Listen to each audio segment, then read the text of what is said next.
Hey guys, what's up? Welcome back here to today's edition of Intuitive Angling, and really appreciate you guys swinging by the channel to spend some of your day with me here.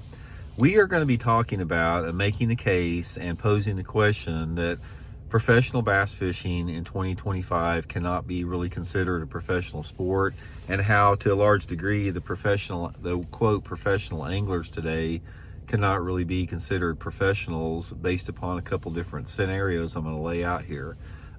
What happened, guys, is I was watching a documentary film last night on the U.S. Open golf tournament, which has been going on for 125 years.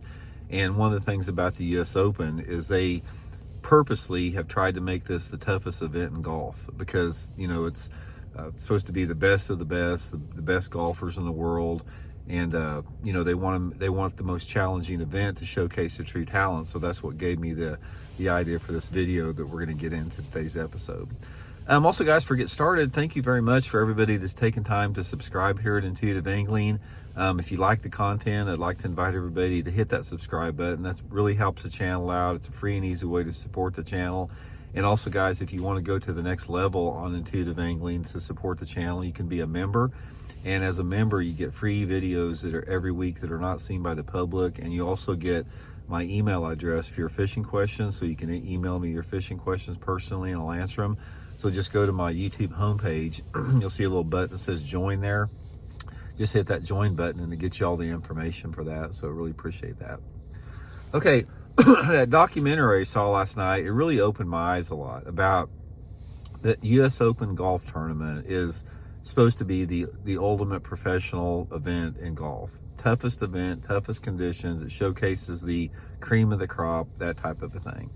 And I got thinking about this, about how when you are classifying yourself as a professional, whether it be a professional organization like the Elite Series, or if you're a professional angler on the Elite Series or Bass Pro Tour or NPFL or whatever, you're supposed to be the cream of the crop. You're supposed to be the best anglers in the entire globe. Where you guys set the bar, everybody else has to try to achieve that level of expertise that you have as a pro angler.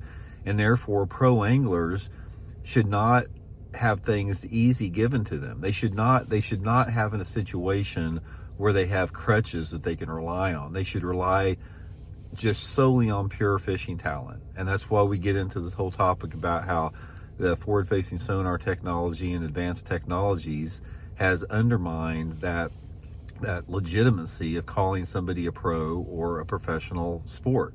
Because in my opinion, you cannot consider yourself a true professional bass angler if you utilize forward-facing sonar and advanced technology to help you find the fish that you normally would know that you had no idea were there before.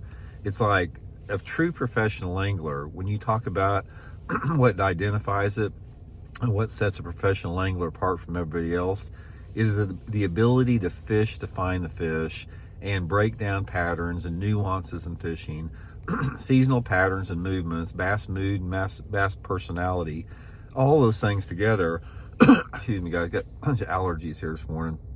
All those things together are things that showcase a true art form in fishing. It's not turning on a dang video game screen and have the video game screen show you where the fish are at. That undermines the very notion of what a professional is. Now, let me give you a prime example about how professionals really should be. I played golf on the varsity golf high school team for 4 years, and I also it's been 30 years ago now, 25 or 30 years ago, I was in an event called the Hummingbird Bass and Golf Tournament down in Orlando, Florida. And we had 10 bass pros and 10 professional golfers. And we had this event where we golfed half a day and we fished half a day. I had an opportunity to golf with Payne Stewart, U.S. Open champion Payne Stewart, actually from my hometown here in Springfield, Missouri. He was killed in a plane crash years ago. But anyway, at the time that I was golfing with him, he was at the top of his game. So I got to see firsthand, up close and personal, I got to talk to him a long time about it, about somebody that was a true professional in the field. And when you're talking about, if you if you've never played with a professional golfer before, you can't even comprehend the level of skill that they have compared to the average golfer. It's like you can look at them on TV and you can say, oh, that was a good shot or whatever. But until you're walking down the fairway with them, or until you're on the putting green with them, you don't understand the separation, the skill set separation. You know, when I was on the putting green with Payne Stewart, and he was coaching me on putting and walking down the fairway, and to see his awareness and the physical and mental skill that he had to execute the shots, that unless you're there, right there next to him to see what they do, you can't get an appreciation for it. It's a true professional. And that is what professional bass fishing should be. It's like a professional bass angler should be so far advanced ahead of everybody else that that's what separates them as being a professional angler. And as a professional angler, you should not rely on the crutch of a piece of technology to show you where to cast to, or to show you what a fish is doing. That would be the same, Payne Stewart, he was explaining to me how to read different grasses, and how different grasses at different times of the day with different type of moisture contents roll differently, the nuances of putting. So imagine if Payne Stewart all of a sudden had this putter, like this electronic AI type putter that he could set down there, and the putter would tell him exactly how to swing the club at what speed to make the putt everything. Imagine how that would diminish the sport and take away the professionalism of Payne Stewart. That is what we've seen in professional fishing now. We have elevated the sport of professional fishing in the mindset of some people to think that these guys are so awesome and so good now because they're catching these big weights, but it's all an illusion. It doesn't exist because that has been aided with the use of advanced electronic technology and imaging, and now, with the advent of AI coming on the scene.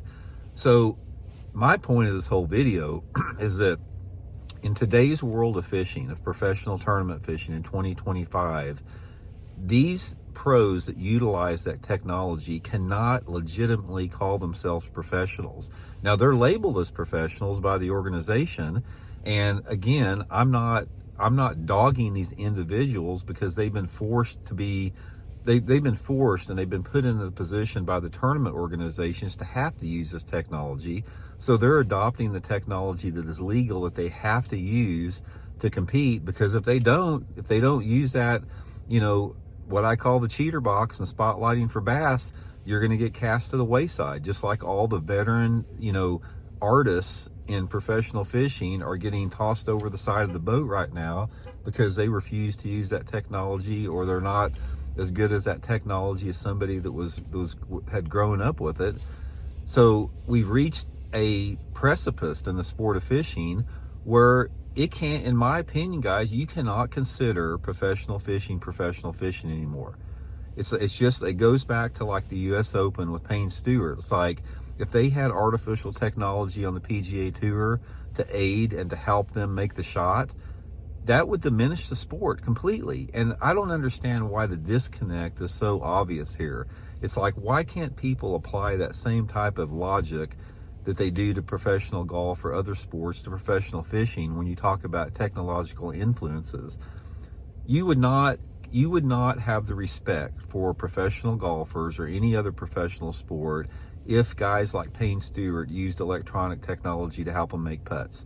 It simply would ruin the sport, as it has with professional bass fishing.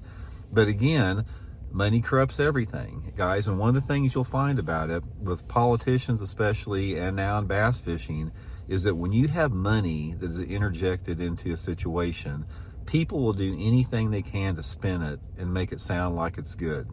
And then you'll have a segment of the population believe it because they repeat it over and over again, that, oh, it's just another tool and it's not a magic pill. You still have to make the fish bite. Bullshit. Guys, if you didn't have that piece of technology, you never would have known the fish was there to try to get it to bite to begin with. So I'm just going to come out and say it, guys. I'm not taking anything away from the anglers that have to use it, because I feel sorry for them that they've been put in that position.